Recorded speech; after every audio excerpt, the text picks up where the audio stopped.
નમસ્કાર, આપ જોઈ રહ્યા છો ન્યૂઝ 18 ગુજરાતી। હું છું સિદ્ધાર્થ ધોળકિયા। એક મહત્વના સમાચાર મળી રહ્યા છે। સૌપ્રથમ તેના પર નજર કરીએ। સુરતમાં આજે દિવસ દરમિયાન 57 પોઝિટિવ કેસ નોંધાયા છે। મોડી સાંજે વધુ 55 કેસના રિપોર્ટ પોઝિટિવ આવ્યા। સસ્તા અનાજની દુકાનના સંચાલક અને ખાનગી હોસ્પિટલનો એક ડોક્ટરનો રિપોર્ટ પોઝિટિવ છે। એક 4 વર્ષના અને એક 11 વર્ષના બાળકનો કેસ પણ પોઝિટિવ આવ્યો છે। સુરત શહેરના પોઝિટિવ કેસનો આંકડો 290 પાર થઈ ગયો છે। 290 પર પહોંચી ગયો હોવાનું જાણવા મળી રહ્યું છે। ન્યૂઝ 18 સમર્થક પ્રજ્ઞેશ વ્યાસ અમારી સાથે જોડાયા છે। જી પ્રજ્ઞેશ, વધુ શું અપડેટ મળી રહી છે? કોરોનાનો કેર સુરતમાં સતત વધી રહ્યો છે। જી બિલકુલ, આજે સવારે જ્યારે 2 કેસ આવ્યા હતા પોઝિટિવ, ત્યારે એક સમય એવું લાગતું હતું કે પોઝિટિવ કેસોની સંખ્યામાં ઘટાડો થયો છે, પરંતુ અત્યારે જે લેટ નાઇટ રાત્રે 8 વાગે સુરત મ્યુનિસિપલ કોર્પોરેશનના આરોગ્ય વિભાગે જે આંકડા જે રજૂ કર્યા છે તે ચોંકાવનારા છે। 55 પોઝિટિવ કેસ આજના દિવસમાં નવા આવ્યા છે। જે કોમ્યુનિટી સેમ્પલ હતા તેમાંથી તમામ પોઝિટિવ આવ્યા છે, જેમાં બાળકોના કેસ બી પોઝિટિવ છે। એક ખાનગી હોસ્પિટલના ડોક્ટરનો કેસ પોઝિટિવ છે, જેમાં એક સરકારી અનાજની દુકાન સાથે સંકળાયેલા વ્યક્તિનો કેસ બી પોઝિટિવ છે। આ ઉપરાંત જે જૂના જે રેડ ઝોન છે તેમાંથી પણ 4 થી 5 કેસો દરેક વિસ્તારમાંથી આવ્યા છે। એ ઉધરસભૈયા નગર હોય ની ચાલ હોય કે પછી બેગમપુરા વિસ્તાર હોય, પાંડેસરા વિસ્તાર હોય કે પછી ટેનામેન્ટ એરિયા હોય, એ તમામ વિસ્તારમાંથી બી કેસ પોઝિટિવ મળ્યા છે। એટલે ચોક્કસપણે કહી શકાય કે જે રીતે કેસ વધી રહ્યા છે તે પ્રશાસન માટે ચિંતાનું કારણ બની ગયું છે। જી આભાર પ્રજ્ઞેશ। તો સવારનો આંકડો રાહતરૂપ હતો, પરંતુ ત્યારબાદ સુરત કોર્પોરેશન દ્વારા અને આરોગ્ય વિભાગ દ્વારા જે આંકડો આપવામાં આવ્યો છે તેને ચિંતા ઊભી કરી દીધી છે।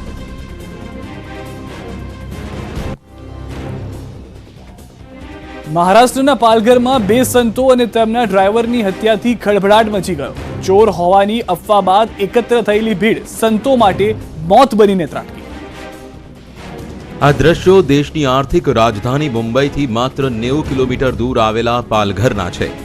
ઘટના 16 એપ્રિલની છે, પરંતુ આ ઘટનાથી દેશભરમાં ચકચાર મચી ગયો, કારણ કે બેકાબુ અને નિર્દયી બનેલા ટોળાએ 2 નિર્દોષ સંત અને એક ડ્રાઈવરનો જીવ લઈ લીધો। હાથ જોડીને આજીજી કરતા સાધુઓ પર પાષાણ હૃદયના આ પિશાચીઓ કંઈક એ રીતે તૂટી પડ્યા કે સંતોના છેલ્લા શ્વાસ સુધી પીછેહઠ ન કરી। અફસોસજનક વાત એ છે કે દ્રશ્યોમાં પોલીસ પણ જોવા મળી રહી છે। પોલીસની સામે જ કોઈ કાયદો હાથમાં લઈને ખૂની ખેલ ખેલી નાખે તો પછી પોલીસનું કામ શું? આ સવાલ જ આજે દેશભરમાં પૂછાઈ રહ્યો છે। કેન્દ્રીય ગૃહ મંત્રાલયે મહારાષ્ટ્રના સીએમ ઉદ્ધવ ઠાકરે સાથે ટેલિફોનિક વાતચીત કરી આ મામલે રિપોર્ટ માંગ્યો। ઉદ્ધવ સરકારે આ મામલે ઉચ્ચ સ્તરીય તપાસના આદેશ આપ્યા। 110 લોકોની ધરપકડ કરાઈ છે, જ્યારે 2 પોલીસ કર્મીઓને સસ્પેન્ડ કરાયા છે। किसी को नहीं बख्शा और किसी को वही हम छोड़ेंगे नहीं। वो इसमें मैं सिर्फ कहना चाहता हूं कि जो भी लोग इसमें आग लगाने की कोशिश कर रहे हैं, आग ना लगाए। આ કોઈ સાંપ્રદાયિક ઘટના હોવાની વાતને પણ ઉદ્ધવે નકારી કાઢી। સાથે જ કહ્યું કે બંને સંતો પોતાના ડ્રાઈવર સાથે ગુજરાત જઈ રહ્યા હતા, ત્યારે તેઓને દાદરા નગર હવેલીની સરહદેથી પાછા મોકલી દેવાયા। ખરેખર ત્યારે જ મહારાષ્ટ્ર સરકાર સાથે સંકલન કરવાની જરૂર હતી। मेरी बात अमित शाह जी से भी हुई है। सुबह उनका फोन था, कल योगी जी का भी फोन था और उनको भी मैंने सारी बात समझाई है। अमित भाई ने भी, उनको भी पता है कि यहाँ कोई अगल बगल में ऐसी कोई दूसरे सांप्रदाय या मजहब के लोग रहते नहीं है, तो इसमें सांप्रदायिकता की बात है ही नहीं। જો કે સવાલ અહીં એ છે કે પોલીસ શું કરી રહી હતી? શા માટે આવી ક્રૂર ઘટનાને પોલીસની નજર સામે જ પોલીસે થવા દીધી? બેંગાલુરુના પટરાયનપુરા વિસ્તારમાં આરોગ્ય કર્મીઓ પર થયેલા હુમલાને લઈને કર્ણાટક સરકારે આકરા પગલાં લેવાની શરૂઆત કરી। હુમલા બાદ 55 થી વધુ આરોપીઓને દબોચી લેવાયા છે। રવિવારે કોરોના વાયરસથી સંક્રમિત શંકાસ્પદ દર્દીને ક્વોરન્ટાઇન કરવા ગયેલી સ્વાસ્થ્ય વિભાગની ટીમ તથા તેની સાથે રહેલી પોલીસની ટીમ પર ટોળું તૂટી પડ્યું। ઘટનાના દ્રશ્યોમાં ટોળાએ કરેલી ક્રૂરતા સ્પષ્ટ જોવા મળી રહી છે। અહીં લગાવેલા ટેન્ટ તથા ટેબલમાં તોડફોડ કરાઈ છે। ખુરશીઓ તોડી નંખાઈ, લાઇટ્સ પણ તોડી નંખાઈ। જાણવા મળી રહ્યું છે કે દિલ્હીના નિઝામુદ્દીનથી પરત ફરેલા કેટલાક જમાતીઓ આ વિસ્તારમાં રહે છે।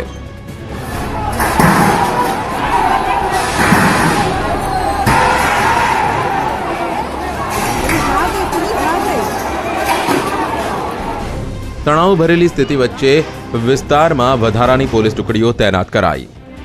ઉચ્ચ પોલીસ અધિકારીઓ તથા રાજ્યના ગૃહમંત્રી બસવરાજ બોમ્બઈએ વિસ્તારની મુલાકાત લીધી। આરોપીઓ સામે કડક કાર્યવાહીના આદેશ બાદ પોલીસે 55થી વધુ આરોપીઓની ધરપકડ કરી. કર્ણાટકના સીએમ યેદુયુરપ્પાએ પણ આજે સવારે યોજેલી બેઠકમાં આ મામલે જાણકારી મેળવી સાથે જ મીડિયા સાથેની વાતચીતમાં જવાબદારો સામે આકરા પગલાં લેવાની ખાતરી આપી.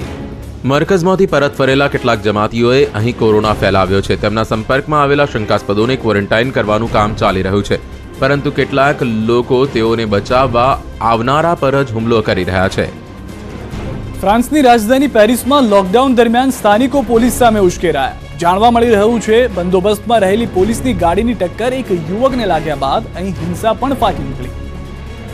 રોષે ભરાયેલા સ્થાનિકો અને પોલીસ વચ્ચે પેરિસની સડકો પર જોરદાર ઘર્ષણ થયું. પ્રદર્શનકારીઓએ પોલીસ પર ફટાકડાથી હુમલો કર્યો.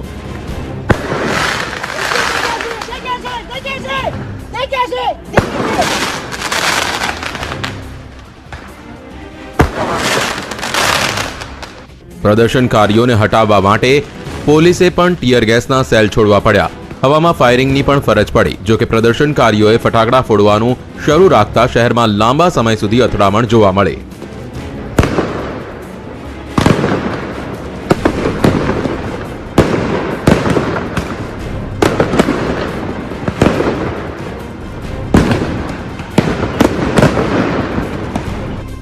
સ્થિતિ બેકાબુ બનતા પોલીસની કેટલીક વધુ ટુકડીઓ બોલાવાઈ અને સમગ્ર વિસ્તારને કોર્ડન કરાયો, જેનાથી ઉશ્કેરાયેલા પ્રદર્શનકારીઓએ ઠેર ઠેર આગ ચાંપી દીધી.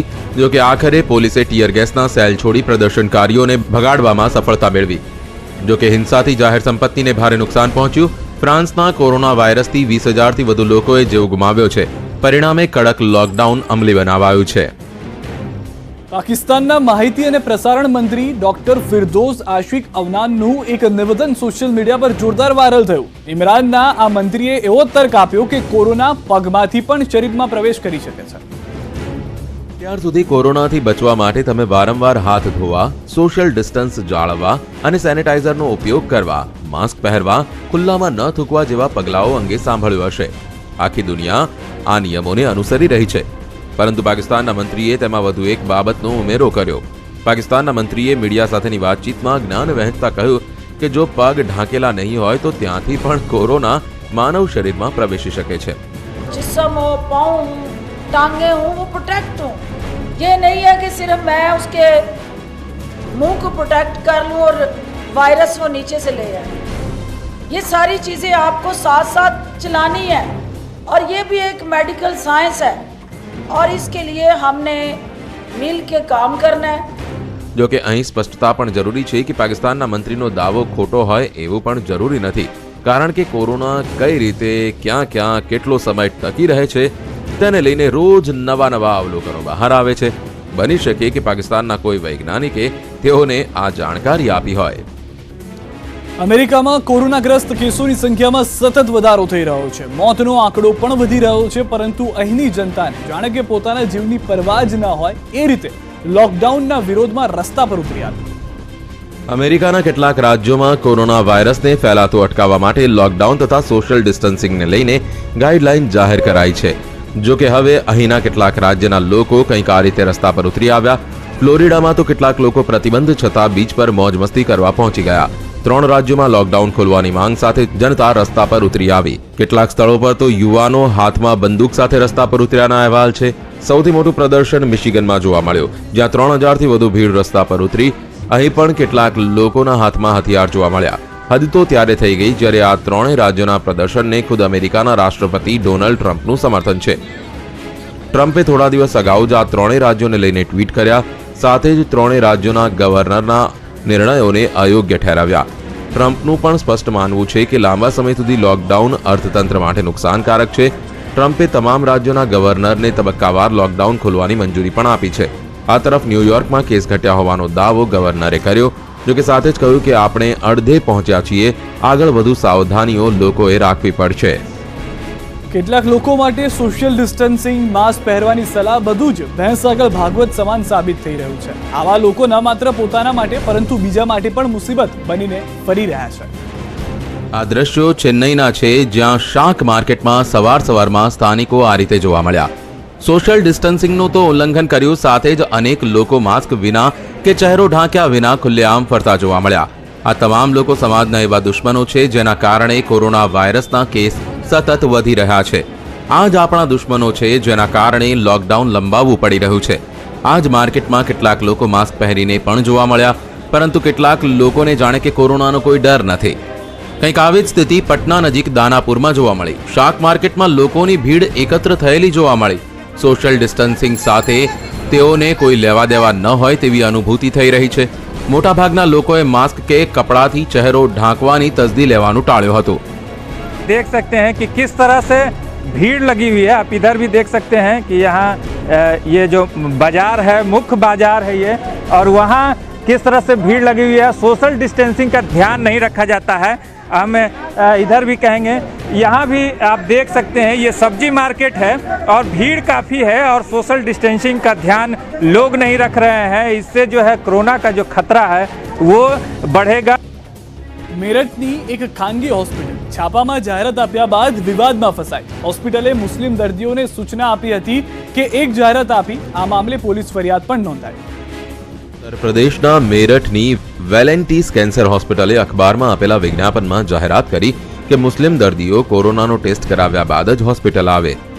જો દર્દી કે તેની સાથે આવનાર તેમના પરિવારજનોનો કોરોના નેગેટિવ હશે તો જ સારવાર અપાશે। સાથે જ વિજ્ઞાપનમાં એવા પણ આરોપ લગાવાયા કે કેટલાક મુસ્લિમ દર્દીઓ માસ્ક પહેરવા, સ્વચ્છતાના નિર્દેશોનું પાલન નથી કરી રહ્યા, હોસ્પિટલ સ્ટાફ સાથે દુર્વ્યવહાર કરી રહ્યા છે। વિજ્ઞાપનમાં તબલીગી જમાતના શખ્સોએ કરેલા વ્યવહારનો પણ ઉલ્લેખ કરાયો। સાથે જ કહેવાયું કે કેટલાક મુસ્લિમોના કારણે સંપ્રદાયના તમામ લોકોને દુઃખી થવું પડી રહ્યું છે।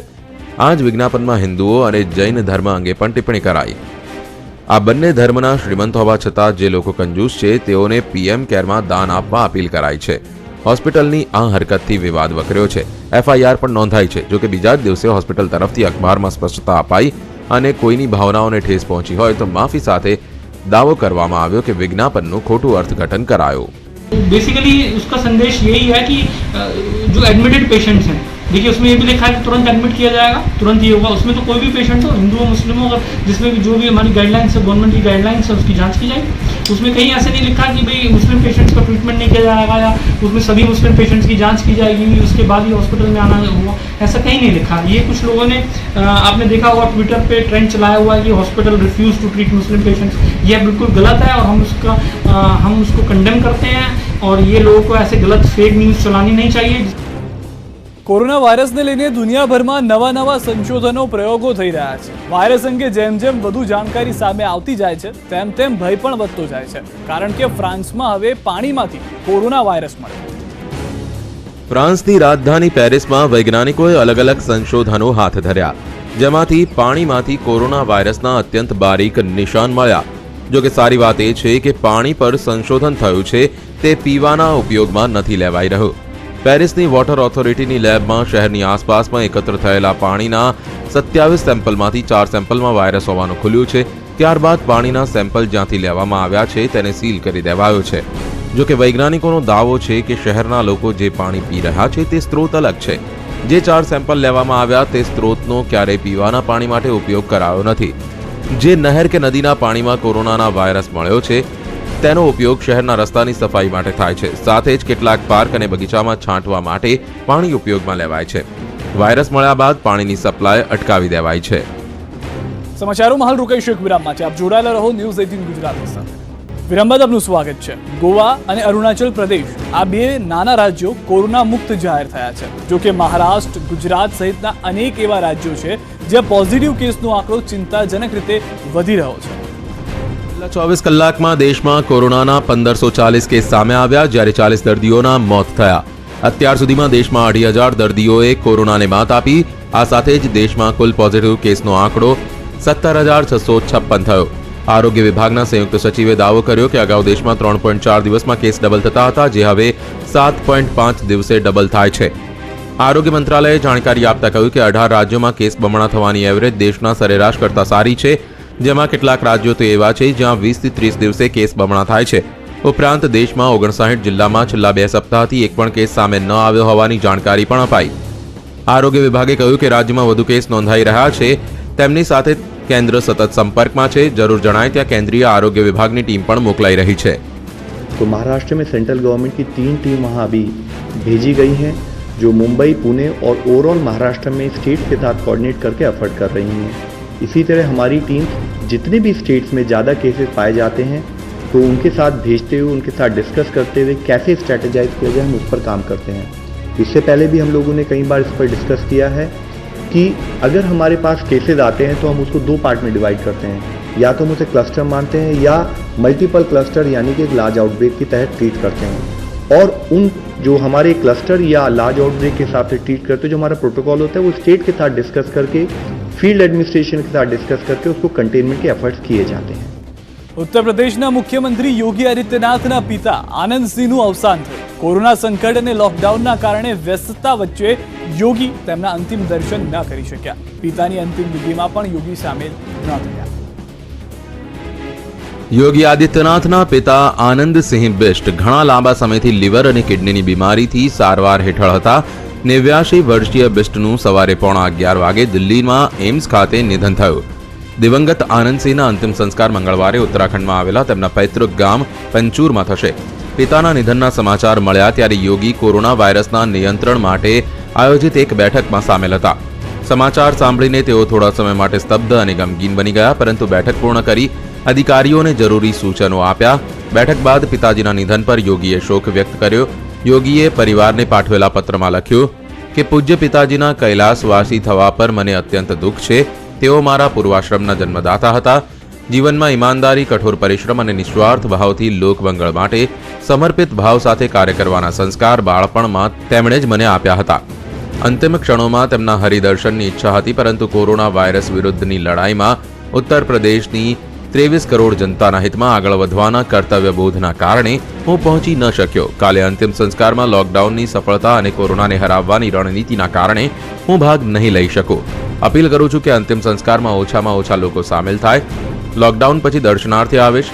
યોગી આદિત્યનાથના પિતા વન વિભાગમાં રેન્જર તરીકે સેવા આપ્યા બાદ 1991માં નિવૃત્ત થયા હતા.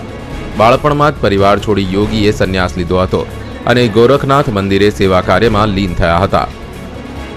આજથી ખતી તથા અન્ય કેટલાક સેક્ટરમાં શરતી છૂટછાટ આપી દેવામાં આવી છે. ખેતીની સાથે સાથે જે અન્ય સેક્ટર છે જેમાં ખેડૂતો દિવસથી અટકી પડેલા કાર્યોને ઝડપથી પૂર્ણ કરવા માટે કમર કસી રહ્યા છે. ખેડૂતોએ સરકારે આપેલા નિર્દેશોને જાળવીને ખેતરોમાં રવિ પાકની કાપણી શરૂ કરી. વારાણસીમાં ખેડૂતોએ હાથથી ઘઉંની કાપણી શરૂ કરી. શ્રમિકોને પણ ખેતી માટે છૂટ અપાઈ હોવાથી ખેડૂતોને થોડી રાહત મળી. તો આ તરફ પંજાબના અમૃતસર, લુધિયાણા તથા મોહાલીમાં ખેડૂતોએ હાર્વેસ્ટથી ઘઉંની કાપણી શરૂ કરી. છેલ્લા 25 દિવસથી ખેતી કાર્યો મંદ પડી ગયા હતા. સાથે છેલ્લા 2 દિવસથી ઉત્તર ભારતમાં મોસમનો મિજાજ પણ બદલાયો છે, જેથી ખેડૂતોને માવઠાનો પણ ભય સતાવી રહ્યો છે. એવામાં સરકારે પાકની કાપણી માટે છૂટછાટ આપતા ખેડૂતોને રાહત થઈ છે. કાપણી કર્યા બાદ ખેડૂતો સામે સૌથી મોટો પડકાર તેના વેચાણનો છે. જો કે સરકાર માર્કેટ યાર્ડ ઓપન કરવાની છૂટ આપી ચૂકી છે. જો કે અહીં પણ સોશિયલ ડિસ્ટન્સિંગનું પાલન થાય તે જરૂરી છે. આ તરફ દિલ્હીમાં ખેડૂતોને ખેતી કાર્યો માટેની છૂટછાટ તો મળી રહી છે, પરંતુ તેઓની પરેશાની પાકની માવજતને લઈને છે. શાકભાજી સહિતના પાકોનું વાવેતર કરનારા ખેડૂતોને ખાતર તથા જંતુનાશક દવાઓ નથી મળી રહી. જે મળે છે તેની 2 ગણી કિંમત વસૂલાઈ રહી છે. માવજતના અભાવે શાકભાજી જેવા રોકડિયા પાક ખરાબ થઈ રહ્યા છે. ખેડૂતોની માંગ છે કે સરકાર આ સમસ્યા દૂર કરે. પશ્ચિમ બંગાળના ઉત્તર 24 પરગણામાં શ્રમિકો કામ શોધવા માટે નીકળી પડ્યા. બેરકપુરમાં સવારથી જ મિલ સામે શ્રમિકોની કતારો જોવા મળી.